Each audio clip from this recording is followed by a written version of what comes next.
chip shop that he ran.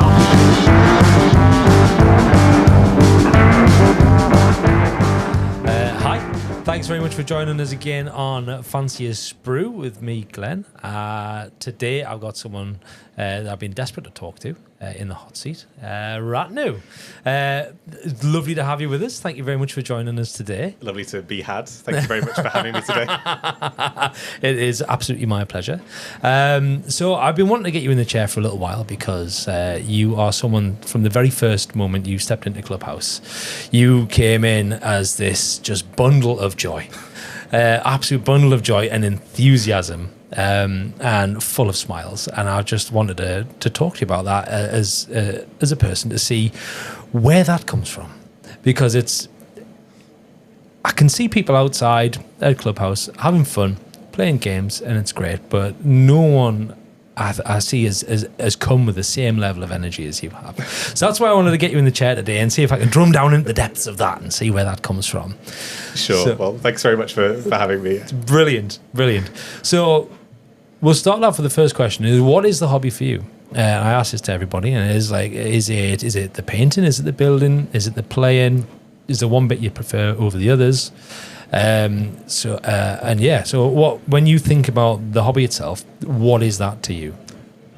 I think it's hard to kind of distill into, a few words or maybe even a single word, but I think fun is the crux of it. It's having that kind of recognition and appreciation that it's just toy soldiers. Yeah. It's something you do after work. It's something you do to like have a nice sort of evening with your friends, or like go to an event, like a little mini holiday. I'm sadly not very creative. I very much enjoy the kind of playing aspect. I like the list writing. I like the sort of tactics and strategy element. Last time I painted a model was probably when I was about 10 years old. Oh, wow. Very long time ago. Long time ago. Nice. So do you have someone that builds and paints the models for you? Do you buy them pre-built, or?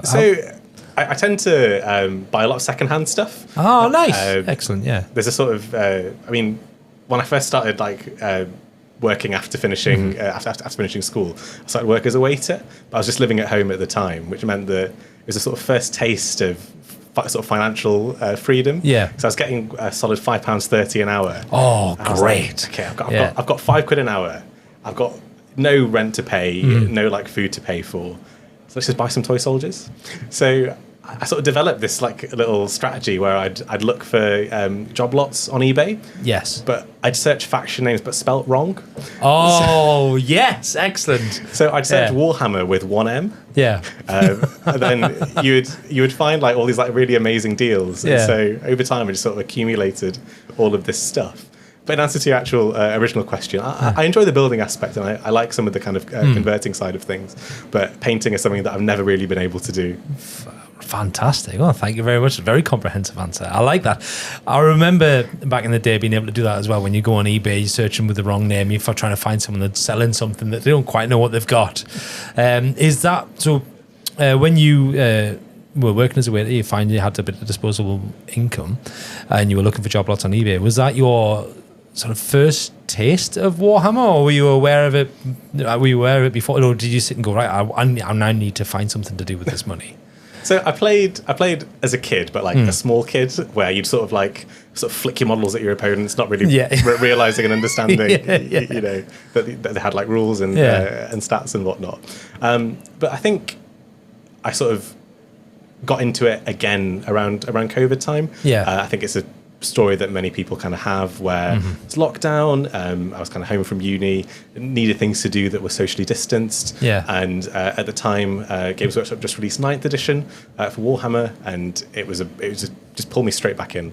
Sort of sunk deeper and deeper into the abyss, and sadly, I'm still trying to claw my way out. It really trapped you with that nostalgia effect, and just pulled you straight in. So. That is quite a similar story to what we hear. Is a lot of people started up during COVID trying to think about something they could do to keep them occupied, where you didn't have to really see people. So you said your first interaction as a kid, small kid. Where did you? Was it a friend's stuff that you saw? Did you come across a Games Workshop store? How did that happen? When was the very first time you remember seeing? So the very first time was at the playground of my primary school. Oh, where wow. Yeah.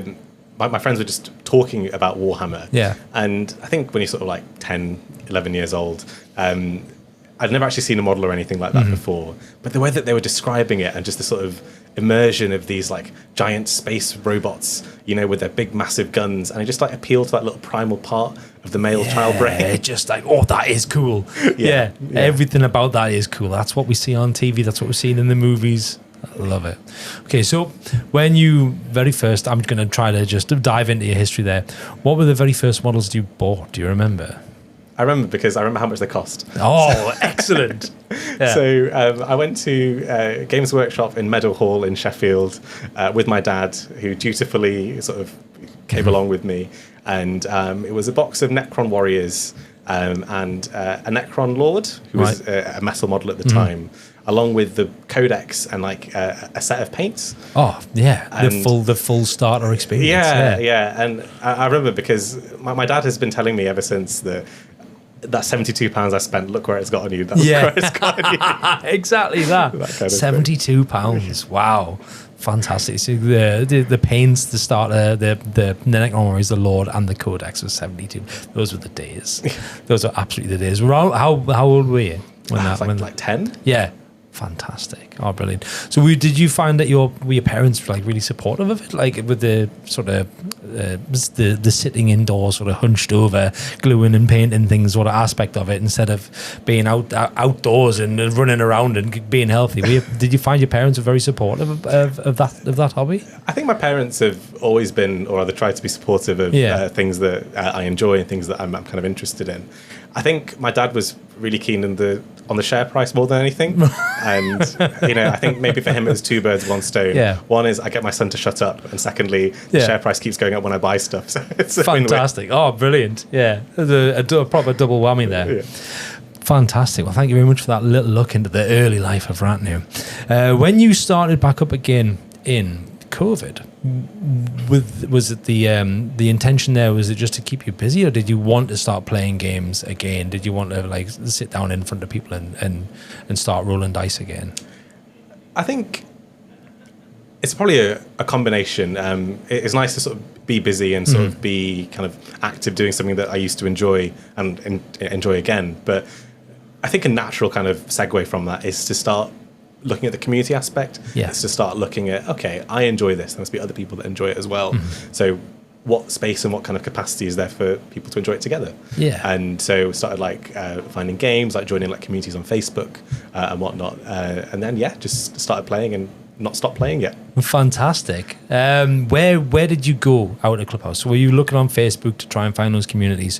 Where was the first club that you turned up to, and how was that experience for you? So the first sort of club that I played at since coming to the Northeast was the Battle Bunker. All right, in Sunderland, before it closed down and before it sort of changed venue. And I was just amazed. The original Battle Bunker, I think, was the site of an old car showroom. So it had this kind of huge big spaces. There were maybe like 30, 40 tables. There was terrain. There's kind of everything. And it just really sort of shocked me that there was a space that existed like that. Because we were so used to just like playing on our floors or like playing on our kitchen tables with like polystyrene. So like seeing it sort of professionalized was a really nice experience. I found Clubhouse, can't remember, it's probably through like some random WhatsApp groups, initially like buying and selling stuff. Fantastic. And then found Fight Club through that and have stayed here. You've been staple of Fight Club. It's brilliant.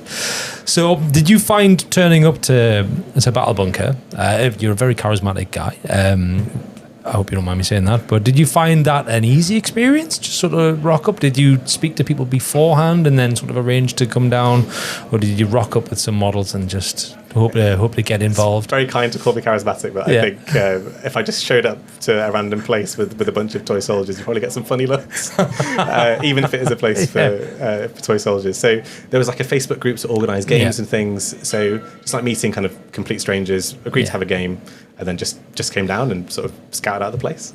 And did you found, how was that experience? Was it? It was really nice. It was good. It was an easy sort of a way to get in.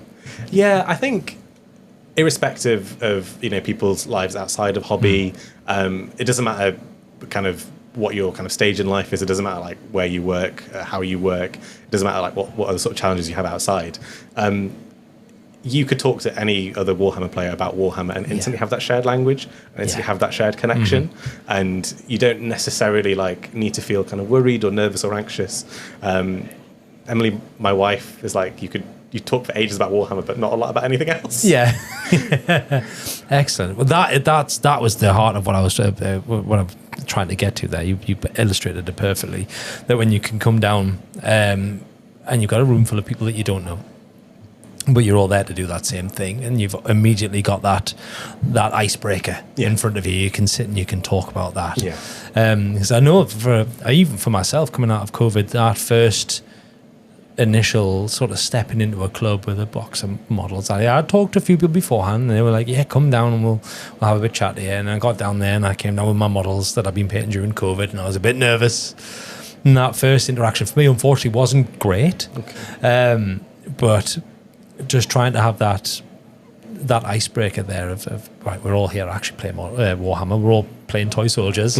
We can have that conversation. Like, it's not, for a lot of the people I've spoken to, it's been quite a good experience for them, like coming down and going, actually, no, we've all got this disposable income and this is what we're doing with it. And we've found it quite good and wholesome, and it's really nice to just come down and get in amongst and talk to people about it. Definitely. So when I'm gonna circle around to what you've just said about your wife there. When she says you're talking about Warhammer, is that the entirety of it for you? Is that the lore as well, or is that you said you're really into the strategy and the rules and the lists? Is that mainly what it is, or what is it about Warhammer that captures your imagination that you love to talk about? I think as you grow and evolve as a person, the things that you like about your hobbies sort of changes in aspect slightly. Yeah. So sort of also circling back, when I was a kid, it was so immersive. Seeing sort of Necrons being my first army, like seeing that kind of glowing green of the weapons, like seeing the like legions upon legions on the kind of codex cover, and how it sort of invokes that sort of immersion and that kind of very kind of amazing sense of this is just incredible. The awe, the awe. But I think you sort of give it its time and its place. And I still like listen to some of the audiobooks occasionally, but now it's mainly thinking about that very sort of reductive gameplay aspect. It's thinking about the sort of tactics, the strategy. What if I deployed like so on this map layout? What's my threat ranges here? That kind of thing. I don't bore my wife with that. With the analytical style. Yeah. But she's it's quite funny. She'll say I'm a very quiet, somber person, except when I'm talking about war. Except when you just brings you to life. Wonderful. With you really enjoying like the lists and the strategy and that, is that how you found your way into the competitive scene? Mm-hmm. Yes. Or what do you remember what your first tournament was? Where it was? Yes, I do. It was actually in Newcastle. It was one of the RTTs run by MT3. All right. Yep. And I was so nervous going in. I was absolutely terrified. A lot of the time you can sort of read experiences online and you can sort of hear, people have had really, really bad times at tournaments. Yeah. People are just like in it to win it, all of this kind of stuff.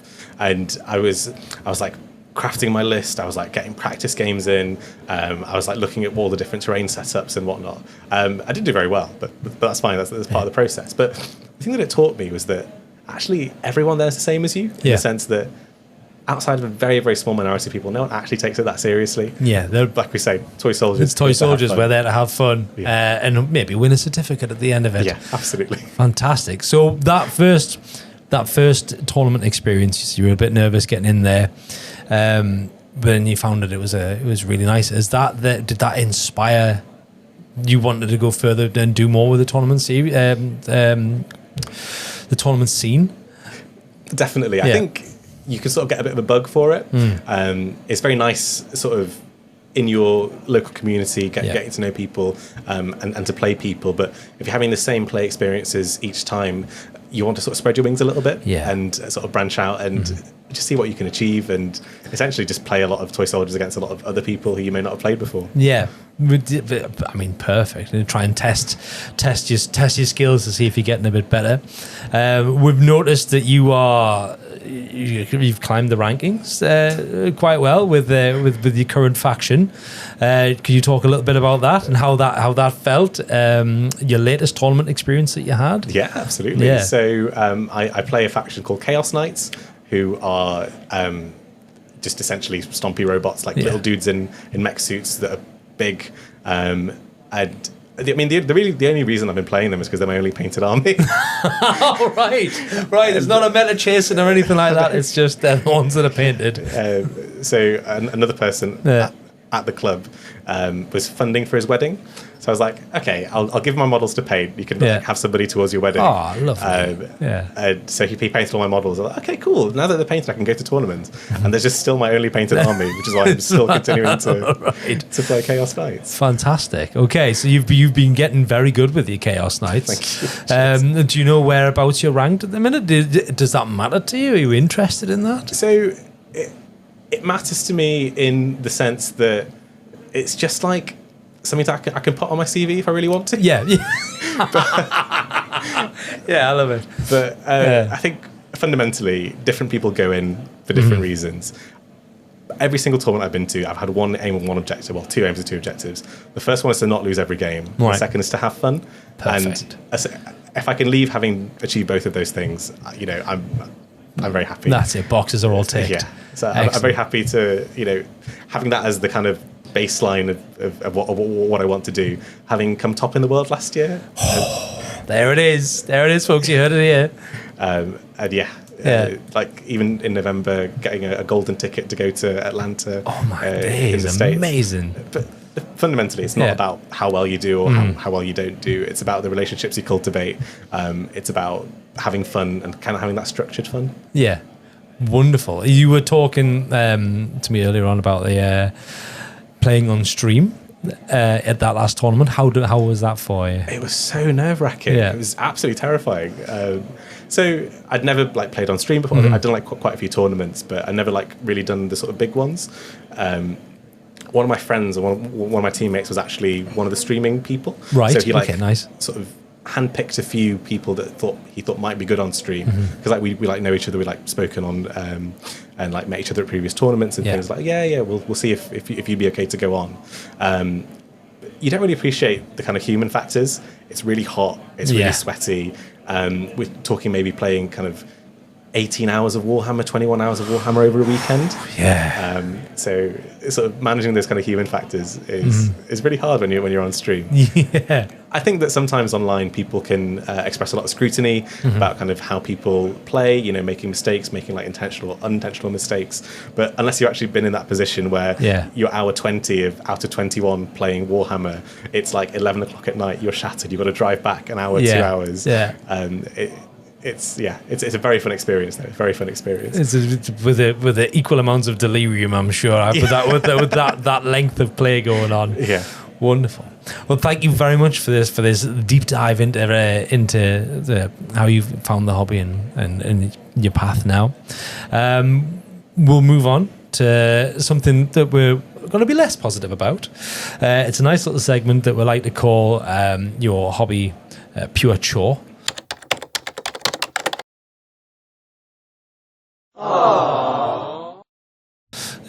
So for anyone that's not familiar with Geordie slangs, a pure chore is something that you don't want to do. It's rubbish.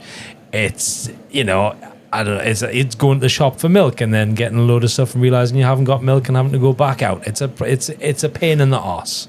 So you are one of the most positive men I have ever met in my life. Do you have a negative with you today? It's something that you like to whinge about. It's not so much a sort of a whingy thing. It's more one of the sort of harsh realities of playing competitively, right. Which is just the fact that it's a lot of travel. It's like, okay, well, I need to make sure that my car has fuel. I need to make sure that I've booked a hotel or an Airbnb or something. Often it's nice to have friends to go with. Yeah. Once again, it's communal, it's social, it's friendly. So not having the logistical challenge on top of the thinking about playing challenge and everything else. So I think the only real chore would be the sort of driving and the all the kind of organizational side of things. Yeah. As you mentioned before there, it's like 11 o'clock at night, you're playing that final game and you know you've got a 3-hour drive back from Sheffield or wherever it is you are at the time.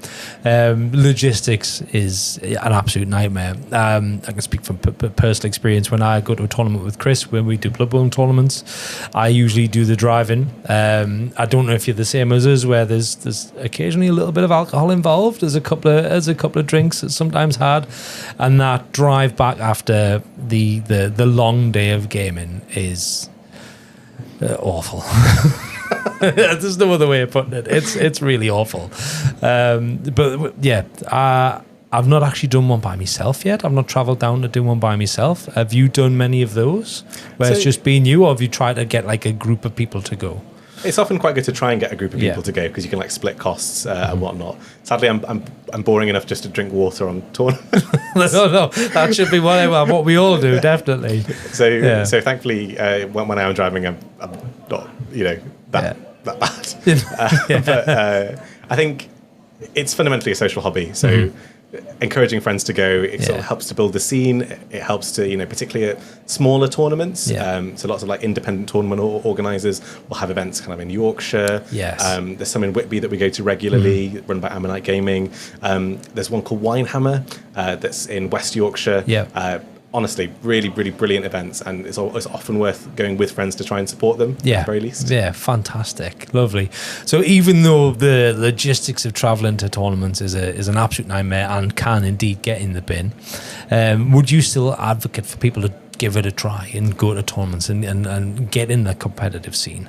Yeah, absolutely. I think competitive for some people can be quite a sort of dirty word. Yes. But it's maybe sort of reframing it to think that both people going in have the same expectation, that you'll sort of play your best, play kind of kindly, fairly, and in a way that you can both enjoy. It's not just about winning. Exactly. And I suppose, as I think you mentioned earlier on about meeting different people, being able to broaden those horizons, because your local game club is like, it's the heart and soul of what you do with your hobby, but it can also be like a little microcosm. Like you don't really see anyone outside of that game club unless someone new comes along. So being able to, what I found, I don't know if you found this yourself as well, but going to a tournament in a completely different county, like Yorkshire or something like that. Chris and I went to Bridlington the other weekend, and we met a whole bunch of new people that would never have the chance to interact with at all, and found that we all have this shared love, and it was just really nice being able to broaden our horizons. And then now we can chat to people online and maybe go back and see them again.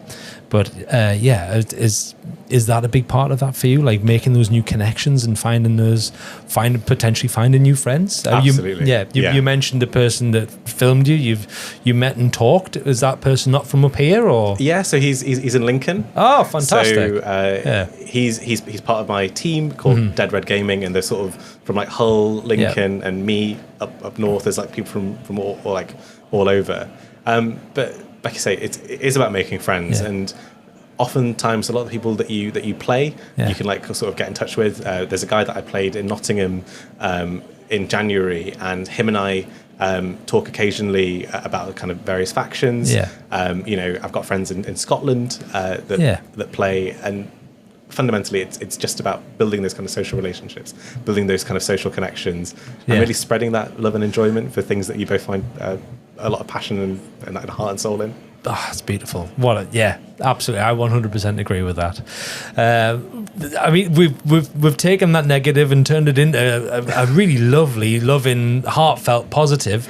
The next thing I do want to talk about, though, is something that you really want to throw some flowers at. You really want to gush about this part of the hobby for you, and this is a bit that we call the proper score.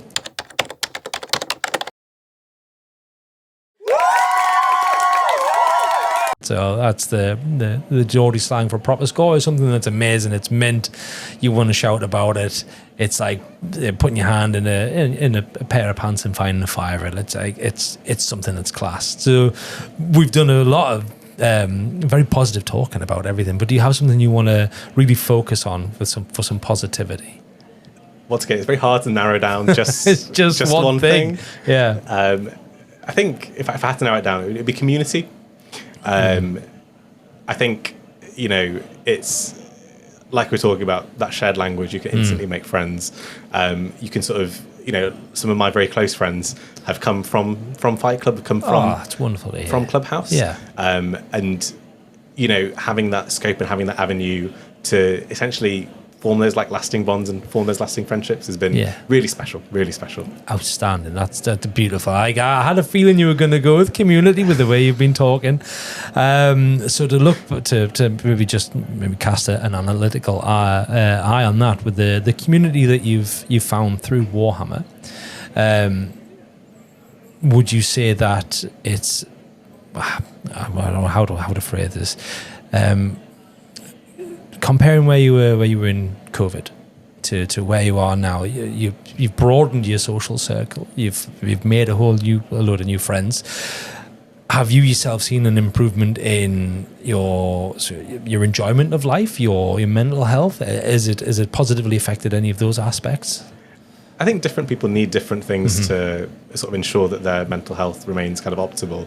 I can't speak for anyone else, but people want, basic things like food, water, shelter. You look at Maslow's hierarchy of needs.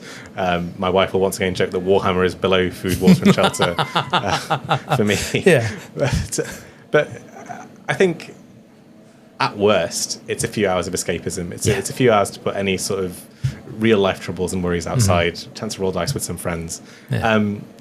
It's often helpful to have things that you derive enjoyment and pleasure and satisfaction from, and I think Warhammer for me is one of those things, along with other things. Yeah. But if you have a hobby, just enjoy it. Fantastic. Oh, that's a lovely message. If you have a hobby, just enjoy it. I like that. Yeah. Stop trying to make a thing out of it, or YouTube, whatever. Just enjoy it for what it is. Get back to that. It's do some inner child work. Really, really let yourself learn to play again. So I think that's something we lose as adults, with that ability to play, because the world is so serious around us. So it's absolutely wonderful to see that you've got such a method of escapism and really just having fun out there. It's wonderful. Well, thank you very much for that lovely, heartfelt talk about community. What do you have coming up? We'll talk about anything you've got on your work in progress bench. Though I say I'm not sure you'll have much if you're not a big painter or whatever. Do you have anything on your work in progress? Is there anything you're looking forward to from Games Workshop or from the hobby? Do you have any tournaments coming up that you want to talk about? Yes, actually, I do have something on my work in progress bench. Outstanding. Yeah, so I am really interested in the Dark Mechanicum.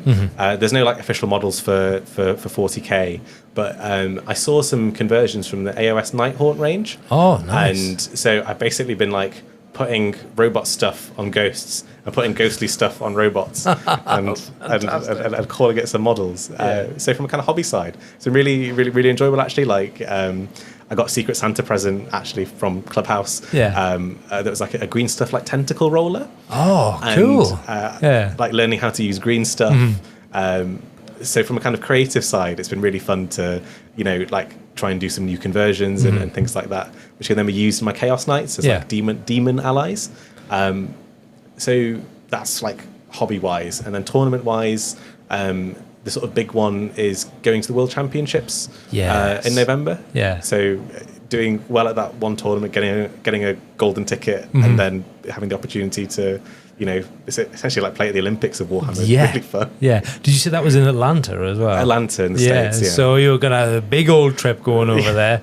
Fantastic. There's a lot of logistics to get there. Definitely. Are you taking family with you? Are you going to try and make a holiday out of it? I asked Emily. She said no. Right. Me and some other friends who have been lucky enough to get golden tickets are going together. Yeah, fantastic. That sounds excellent. I'm just going to circle back round to the Dark Mechanicum. Yeah. You got really interested. How did you get really interested in that? Where did that get? Is that from the lore? Is that from the audiobooks and the lore? So it mainly through Instagram. Just like seeing conversions and like seeing the very kind of creative things that people can do. I'm on a lot of the kind of Chaos Knights Discords, and sometimes people will like post their models, and I saw these fantastic conversions, you know, these like big knights, all these like tentacles, these like spectral, ethereal vehicles. Oh, nice. And I thought, wow, if they're a Chaos Knight player and they can do that, I'm a Chaos Knight player. Maybe I can try that as well. I'd give that a shot. Yeah. Fantastic. I've really loved seeing the I'm going to say explosion of social media with Warhammer in the last few years. I think since COVID, you can't look anywhere without seeing it. It's all over Instagram. It's all over Pinterest, and those moments for inspiration, I think, are just everywhere now, and it's really wonderful to see, because you get to see this broad spectrum of people that are actually involved in doing it and painting and enjoying it. But for them to be able to inspire you to like go, right, okay, I want to pick up this thing and I'm going to put some tentacles on this, and I love the fact that it's so accessible now, because it just wasn't when we started as kids. You've heard about it in the playground. I walked past the shop in the Metro Centre and it was this whole big thing, and I remember reading the Catachan Codex over and over and over again, because that's all I had, and just loving that, but just wanting more of it. And I love the fact now that it seems to be everywhere. Definitely. And there's so much inspiration out there. So that makes me very happy to hear that you were inspired by that. That's wonderful. And you've got the big World Tournament in Atlanta. Have you got anything else? Any other ones close to home, or anything else you're looking forward to? So locally, as in the UK, we're doing a teams event in November. Yeah. So there's like 8 teams going, just to sort of practice on different terrain formats, different layouts. So hopefully that'll be a good fun experience. Fantastic. That's excellent. Well, Ratnu, thank you very much for coming and chatting with us today. It's been absolutely wonderful having you in, and it was exactly what I thought it was going to be, just this lovely, positive moment of sharing some passion about the hobby. It's excellent. Thank you very much for coming. Thank you very much. Yeah, our pleasure. That'll do, Adam? Nice. Okay, fantastic.